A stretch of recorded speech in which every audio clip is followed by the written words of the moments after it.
It's Tuesday, March 24th. The markets in New York are open. Big number this morning, 4.5 million.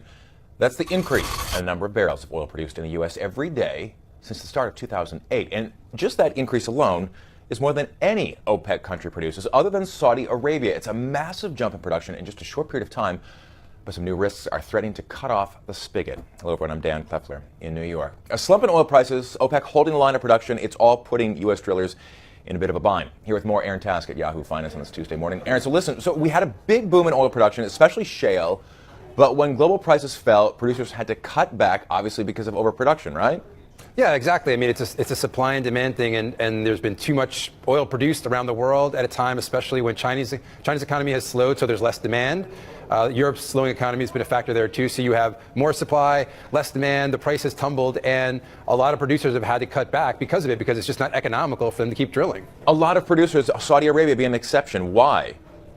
Well, Saudi Arabia, they're taking a very long-term perspective on this, and I think that they are trying to squeeze out production here in the United States to try to, to prick the U.S. shale bubble, as it were. They also have concerns about Iran and their production coming back online. They're concerned about the Russians and what they're doing in production. And they also want to send a message to other members of OPEC that they're not going to unilaterally cut production and take the hit, because that's what happened to them in the 1980s. So they have a very long memory of what's gone on in the past, and they are thinking very long-term in the future. Basically, they're saying we can ride out the pain of a drop in oil prices, and maybe some other folks can't. Okay. Well, so then what are U.S. drillers doing to actually cut back on their costs then to kind of save some of this? Right. Well, we've seen, already big job cuts, 20+ thousand jobs already cut in the second half of last year in the oil sector in the United States. And that had been a big source of job creation, because it's not just the jobs, that are directly tied to drilling. It's all the jobs that are second and third tier related to the drilling that's going on, including, the local coffee shop, which is getting more business because of all the drilling activity in, say, North Dakota. So you're definitely seeing a jobs hit. And Baker Hughes does a weekly rig count. And last week they said the rig count was down for, I believe it's the 46th straight week, and it's the lowest level since 2011. So again, they're cutting jobs and they're shutting off production. So oil production expected to still rise, though, and you've got a great write-up talking about the energy policy here in the United States. Very revealing. It's bad, but it's actually, there might be a positive to this, though? Right. Well, the point I was trying to make was this. So over the weekend, the Saudi oil minister basically came out and said Saudi Arabia is not going to cut production unilaterally, and they want non-OPEC members to cut production as well.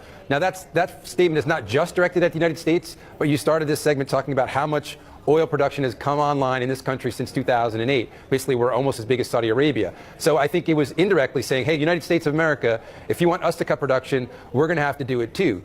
But in Saudi Arabia, the government is the oil company, and the oil company is the government.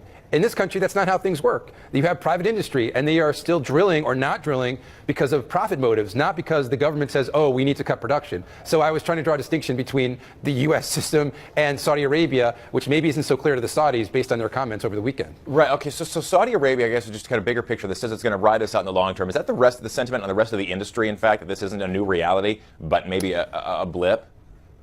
Well, this is the big challenge, I think, for everybody in the industry. First of all, nobody saw this coming. I mean, it was back in midsummer last year, oil prices were around $100 a barrel, and people thought they were going to 150 or 200.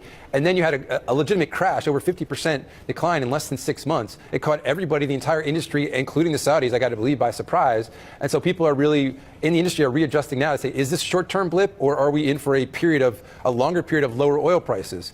Now, we could still go lower from here. And it wasn't that long ago. It was in the last 10 years, oil prices were $10 a barrel. So maybe we go into the 20s if all this supply keeps coming online. Now, again, it depends on your time frame, right? If you're talking about months, yeah, we're going to have lower oil prices. If you're talking about years, we're probably going to get back to 100, maybe higher, if the global economy picks up steam. But again, the Saudis are taking a very long-term view, and some of those same U.S. companies that I talked about before, they might not be able to survive until we get back to higher oil prices, and that's what the Saudis are betting on. All right. Explained on a Tuesday morning. Aaron Task from Yahoo Finance. Aaron, thanks so much. Appreciate it. Have a good day. You too, Dan.